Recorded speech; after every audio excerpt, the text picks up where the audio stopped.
Kurt Cobain's story is often told in pieces. A troubled musician, a rise and fall, a tragedy. But that version is shallow. Real people aren't simple. And Kurt Cobain was one of the most emotionally aware, perceptive, and deeply human artists of his time. He didn't try to be the voice of a generation. He didn't want to be anyone's symbol. He just wanted to be understood. He grew up in Aberdeen, Washington, a town where silence was strength and emotion was something you hid. Pain wasn't talked about. It was swallowed. Kurt didn't have that filter. He felt everything. He noticed everything. He absorbed the room like a sponge. When his parents divorced, something in him fractured quietly. Not loudly. Not dramatically. Just permanently. He didn't stop wanting love. He just stopped believing love stayed.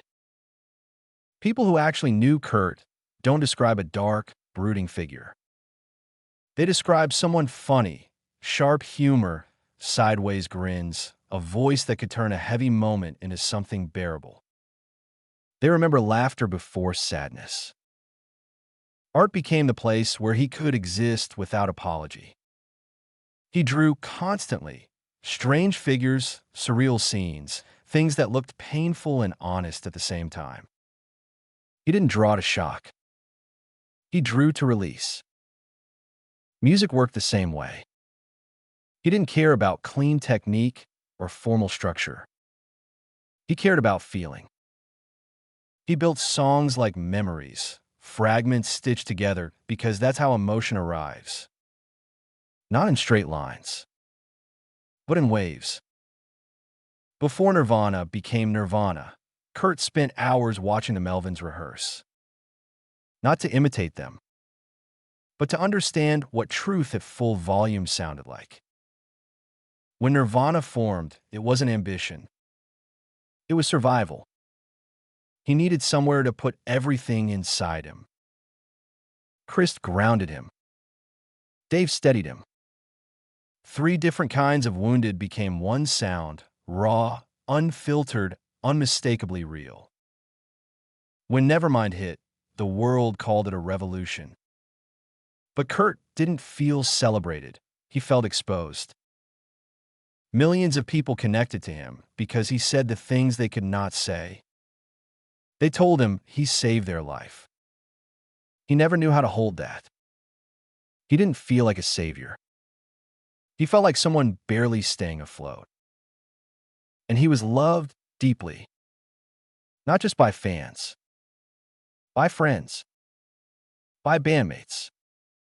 By people who saw the softness and the care under every layer of exhaustion. He quietly donated money to women's shelters and LGBTQ plus youth support organizations. No headlines. No credit. Just humanity. But the physical pain was real. A burning, constant stomach pain that hollowed him out for years. Doctors dismissed it. It never stopped. Heroin didn't start as escape. It started as relief, the first relief he had ever known. Pain that never goes away will push a person to anything that makes it stop. His marriage was intense, chaotic, and real. Not the cartoon tabloids created. 2 people with deep love and deep wounds try to hold on to something that felt like home. By 1994, Kurt was exhausted. Emotionally. Physically. Spiritually. Depression lies. It tells you the world will hurt less without you. It tells you the people you love would be better without you. It speaks in your own voice. He didn't want to die. He wanted the pain to stop. But the love did not die with him. It stayed. It spread. It became something larger than memory. His legacy is not his death. His legacy is the connection he created between people who feel deeply in a world that encourages numbness. He made it acceptable to hurt out loud.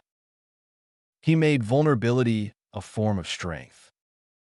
He made the quiet and misunderstood feel like they had a place. His music didn't follow rules because real emotion doesn't follow rules. Kurt Cobain didn't fade. He resonates, now and always.